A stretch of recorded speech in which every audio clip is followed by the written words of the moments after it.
በወቅታዊ ሁኔታ ከትግራይ መንግስት የተሰጠ መግለጫ የአብይ አህመድ ጆኖሳይዳዊና አምባገነናዊ አገዛዝ ሐምሌ 25 ቀን 2018 ዓ.ም ንጋት አንስቶ በምዕራብ ትግራይ ሸረሪና አካባቢ በትግራይ ሰራዊት ላይ ይፋዊ ጦርነት መክፈቱ ይታወቃል።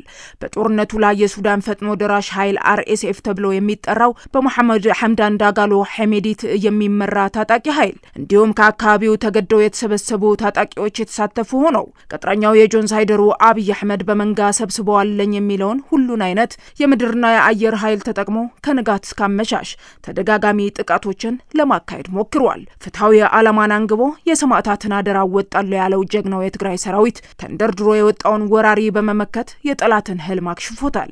በመሆኑም ሰራዊታችን ዛሬም እንደ ትላንቱ በደማቅ ታሪክ የሚሰነድ አንጸባራቂ ጀግንነትን ፈጽመዋል።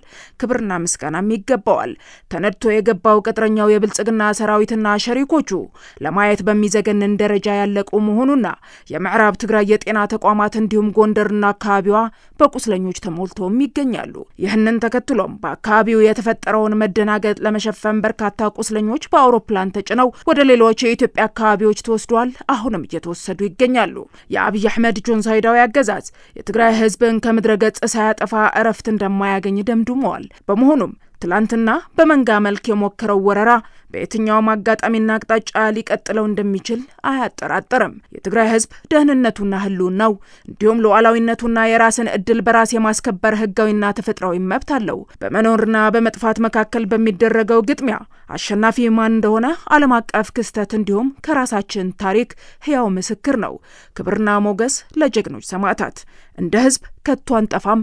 የትግራይ ብሔራዊ ክልላዊ መንግስት ሐምሌ 26 ቀን 2018 ዓ.ም መቀለ